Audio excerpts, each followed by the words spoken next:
Le séjour de Papa Simon Kimbangu à Manzansanda se prolongea pendant plusieurs jours, car les pèlerins et les malades continuaient à venir auprès de lui. Puis, un jour du mois de juillet 1921, le Seigneur Jésus-Christ l'avertit qu'une personne mal intentionnée approchait du village. C'était aussi un concierge. L'esprit de vérité se leva et alla à sa rencontre. Les deux hommes se saluèrent et rentrèrent ensemble au village. Comme ce fut le cas pour le premier concierge, celui-ci affirma qu'il ne cherchait pas Papa Simon Kimbangu que pour obtenir sa bénédiction. Aussi connut-il les mêmes effets que son collègue. Il dormit et resta bloqué spirituellement en Manzansanda, ne pouvant plus aller dénoncer ce fugitif qu'il venait de retrouver. Le Seigneur retenait ces traîtres pour les empêcher d'aller dénoncer son envoyé. Après quelques jours de léthargie, le concierge prit son courage à deux mains et alla se repentir auprès de sa victime, donc Papa Simon Kimbangu. Ce n'est qu'après cette confession qu'il le laissa partir, non sans l'avoir mis en garde. Tu ferais mieux de ne pas parler de moi à ceux qui t'ont envoyé à ma recherche, car si tu le fais, tu perdras la voix et deviendras définitivement muet. Voilà ce que Papa Simon Kimbangu dira à celui qui voulait venir le dénoncer par rapport à son lieu de refuge. Pour repérer le refuge de Papa Simon Kimbangu, repérer le refuge de Papa Simon Kimbangu, les autorités coloniales s'étaient mises à utiliser les indigènes corrompus qui s'infiltraient aisément parmi les populations qui lui étaient restées fidèles. Ici, je vais faire allusion à ce qui se passe actuellement au sein de l'Institut Tata Kimbangu. On a plein d'infiltrés dans l'église kimbanguiste, de l'Institut Tata Kimbangu. Ils sont tous habillés en vert blanc, tel que je suis habillé aujourd'hui.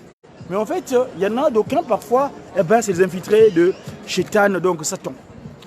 Donc je continue mon texte.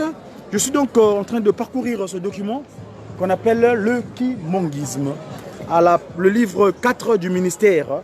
Donc je lis le chapitre 27 du premier verset jusqu'à la suite, là où je m'arrêterai.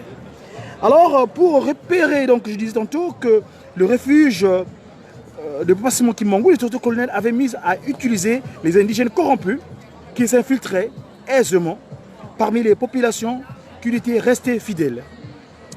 Constatant cela, le Seigneur lui demanda de quitter Manzansanda pour aller visiter d'autres villages où beaucoup de ses enfants qu'il ne l'avait pas encore vu avaient besoin de lui. Il lui indiqua une période pendant laquelle il ne devait plus passer aucune nuit dans un village, car ses ennemis avaient posté des espions partout. Ce jour-là, vers 19 h, Papa Simon Kimbangu réunit ses compagnons et leur demanda de faire leur bagage.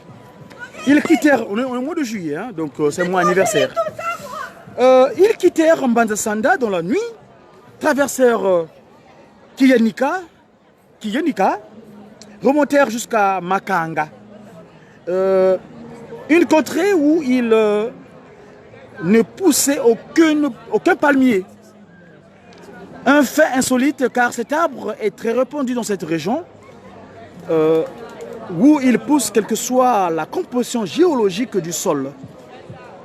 Ils allèrent donc, je disais, au village de Kindunga, où ils ne restaient pas longtemps. Ils se dirigèrent ensuite vers le village de Ntsumba, qu'ils laissèrent derrière eux pour aller traverser la rivière Lunzadi. Ils s'attelèrent à proximité, ils s'installèrent plutôt à proximité de cette rivière pour 4 jours. Cet arrêt fut consacré entièrement aux prières et aux multiples chansons de louanges et de lamentations qu'ils entonnèrent pour glorifier l'Éternel et solliciter son assistance spirituelle.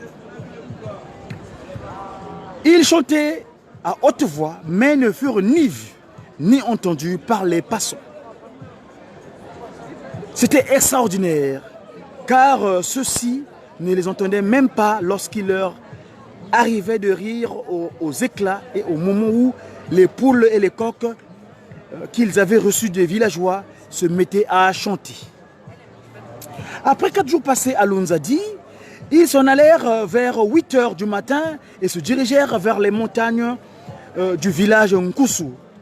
Arrivés à Zumbu, localité située non loin de Nkusu, ils s'arrêtèrent et en attendant la tombée de la nuit qui leur permettrait de traverser Nkusu sans être vus. Comme ils étaient tous silencieux, Papa Simon Kimbangu leur demanda de chanter à la louange de l'Éternel, car l'Éternel aimait cela. Ils se mirent à chanter et se restaurèrent. Ils chantaient tellement fort qu'à l'exception des habitants de Nkusu, ceux du village plus éloigné de Mbemba les entendirent. Ils surent alors que l'envoyé du Christ était dans les parages. Ils se mirent à sa recherche, mais ne le trouvèrent pas. Telle était la volonté du Seigneur. Dans la nuit, après que les villageois furent tous entrés dans leur demeure, ils traversèrent Nkusu et brusquement provenant d'une case qu'ils étaient en train de dépasser, ils entendirent les lamentations d'une femme qui souffrait du bras. Tout en s'éloignant de la case d'où provenaient les lamentations, Papa Simon Kimbangu prononça ces paroles. « Sois guéri au nom de Jésus-Christ !» Et la guérison eut lieu pendant que le groupe continuait son chemin dans la nuit noire. Le prochain arrêt se fut dans une clairière bien aménagée. Après une prière d'action de grâce, ils entonnèrent quelques cantiques, puis s'endormirent. Donc. Dès l'aube, pour éviter d'être vus, ils quittèrent cette clairière et descendirent vers la petite forêt de Kumbuma. D'ordinaire, à cette période de saison sèche, les safoutiers ne donnaient pas des fruits. Mais par la grâce du Seigneur, tous les safoutiers qu'ils virent étaient porteurs de nombreux safous bien mûrs qu'ils constituèrent l'alimentation de base qu'ils associaient au manioc.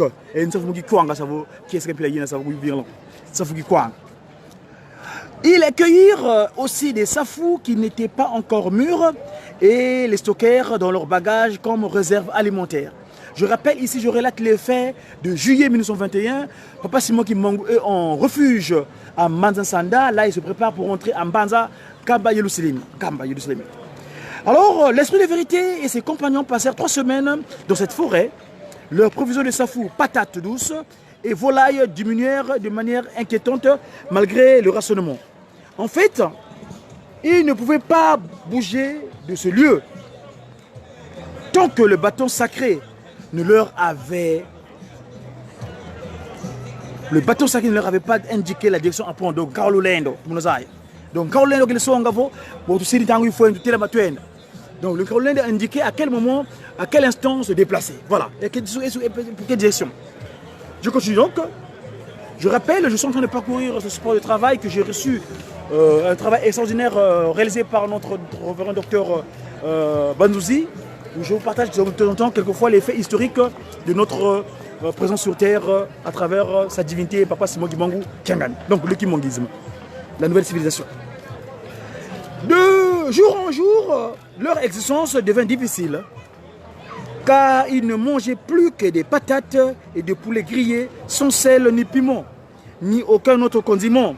Mais la puissance du Seigneur, au moment de la consommation, ces aliments présentaient un goût salé et semblaient avoir été bien assaisonnés. Donc ma diabena dia savo mina ko ni bonso kamina mungo ko kan muna lu dimi mina mun ka bonso ma diama pat ki ben donc mperi mo sala yena. Voilà chers amis, la puissance de l'esprit de vérité Tata Kimbangu. Aujourd'hui, appelons-le Tata Kimbangu Kiangani car il est revenu en Kamba à la Jérusalem, là où il siège sa divinité. Alors, un matin, ils virent s'approcher d'un homme qui avait une machette à la main et un fusil de chasse à l'épaule. Cet homme, pas du tout surpris de les rencontrer là, les salua et se présenta. Comme étant papa Yona Luoma. Tata Yona Luoma. Il déposa ensuite tous ses effets par terre, s'agenouilla et remercia l'Éternel avant de leur expliquer l'objet de sa présence.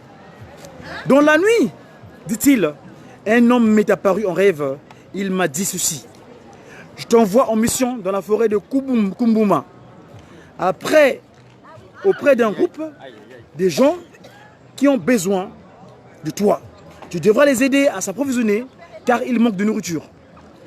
C'est pour cela qu'un bon matin, je me suis levé et je suis venu vers vous. L'esprit de vérité lui répondit, donc Tata Kimbangu lui répondit, je suis celui qui est traqué par les soldats. Mes compagnons et moi sommes ici depuis plusieurs jours. Nous manquons de nourriture. C'est pour cela que le Seigneur t'a envoyé vers nous. Prends cette somme d'argent et achète-nous des provisions. Papa Yona Luoma alla acheter des provisions auxquelles il ajouta ses dons à lui et repartit dans la forêt pour les leur remettre. Voilà un volontaire. Donc les hommes du 12 février. Il resta avec eux jusqu'au soir avant de les quitter et se garda bien de révéler leur présence dans cette forêt. Voilà, chers amis, je voulais vous partager ce moment de pèlerinage, ou de dire nzietolo comme qui dirait, de voyage de Tata Kimbangu en juillet 1921. Si Papa Simon Kimbangu nous le permet, nous aurons l'occasion de vous partager. Papa Richard Lessi Kalosako, Papa Okuna, Bendele, Nakacha Koreki. J'espère que mon service va bien. Tata Kimbangu va se payer pour Nakotonga Yelo Selemi. Voilà, ici je suis sur la place du Châtelet. Ce territoire, c'est un territoire spécial. Et là, j'ouvre une parenthèse pour marquer les fêtes de juillet. Tout dernièrement, nous avons eu la surprise, pas la surprise. Papa Diangenda Kuntima, un jour avait déclaré que j'ai mes autres à l'Élysée. 20 ans après, eh ben, les Caucasiens, Papa Simon Kimbangu, Kuntima Kiangani, a donné la Coupe du Monde à ce territoire. On aura l'occasion de le juger.